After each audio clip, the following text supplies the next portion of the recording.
Bonjour les 6e année. Dans cette vidéo, on va apprendre à faire une division. Alors c'est quoi une division euclidienne? Par définition, une division euclidienne pour A et B, deux nombres entiers avec B différents de 0. Effectuons la division euclidienne de A par B. On note A ici et B dans l'autre côté, revient à trouver deux nombres entiers, Q et R. Q, on la trouve là, et R, ici. Qui vérifie l'égalité?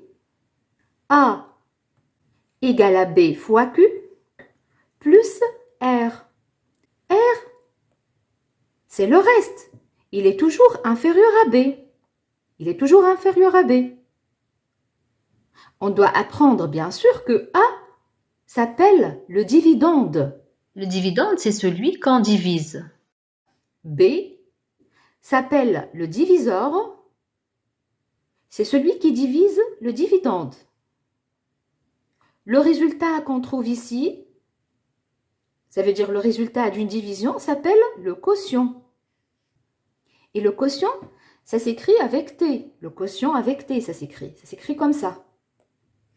Et ce qui reste de la division s'appelle le reste. On le note R. D'accord? Ça s'appelle le reste. Alors, je vous donne un exemple pour mieux comprendre. C'est quoi alors une division euclidienne? C'est une division avec reste. Un reste qui est différent de 0. D'accord? Alors, effectuez la division euclidienne de 212 par 8.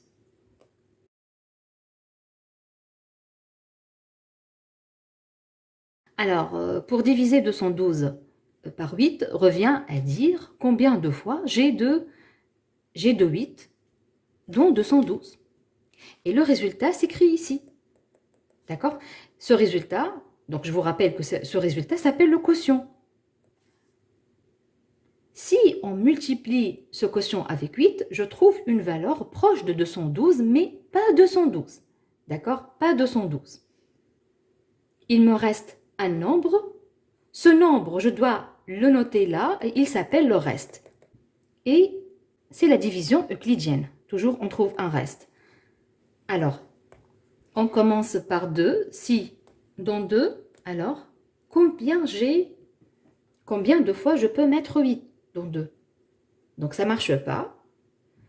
En partant donc de gauche à droite, donc dans 21, combien j'ai de 8? Donc 8, je sais que 8 fois 2 égale à 16. Et 8 fois 3 égale à 24. Avec 24, ça ne marche pas, d'accord? Il faut toujours trouver un nombre inférieur à 21. Donc, dans 21, je peux mettre 2 8. Si je mets 3, on dépasse 21. Ça ne marche pas. Maintenant, je fais le calcul. 2 fois 8 égale à 16. Je mets ici 16. Et je fais le calcul 21 moins 16. 21 moins 16. Alors, je fais une soustraction. Alors, de 16 à 20, j'ajoute 4. De 20 à 21, j'ajoute 1. Donc, 21 moins 16, je trouve 5. Et je vous conseille de faire les soustractions mentalement. Maintenant, je vais abaisser le 2. Ici, près de 5, d'accord? Donc, 52. Et je continue la division. Donc, 52, ou bien dans 52, combien de fois il y a 8? On sait que 8 fois 6, on peut mettre ça dans le brouillon. 8 fois 6 égale à 48. 48, il est inférieur à 52. Si je fais 8 fois 7, je trouve 56. Ça ne marche pas. On a dépassé 52. Donc, ça ne marche pas là, d'accord? Donc, 8 fois 6, 48. Donc, dans 52, il y a 6 8. Donc, ici, je vais noter 6. 6 fois 8 égale à 48. Je note 48. et on fait une simple soustraction. Bien sûr, je vous conseille de faire les soustractions mentalement, d'accord? Alors, de 48 à 50, j'ajoute 2 et de 50 à 52, j'ajoute 2. Donc, 52 moins 48, ça donne 4. D'accord? Alors, comme ça, on a terminé notre division euclidienne. Et le principe d'une division euclidienne, qu'il y a un reste différent de 0. Donc, 212 divisé par 8, qu'est-ce qu'on trouve? On trouve 26. Donc, dans 212, combien de fois on a 8? On a 26. 26, c'est quoi? 26, c'est le quotient. 4, c'est le reste. 212, c'est le dividende. 8, c'est le diviseur. Bien sûr, le reste qui est égal à 4, il est différent de 0 et il est toujours inférieur au diviseur. D'accord?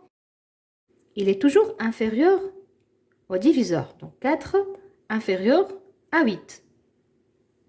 Et maintenant, on va traduire ça par une égalité.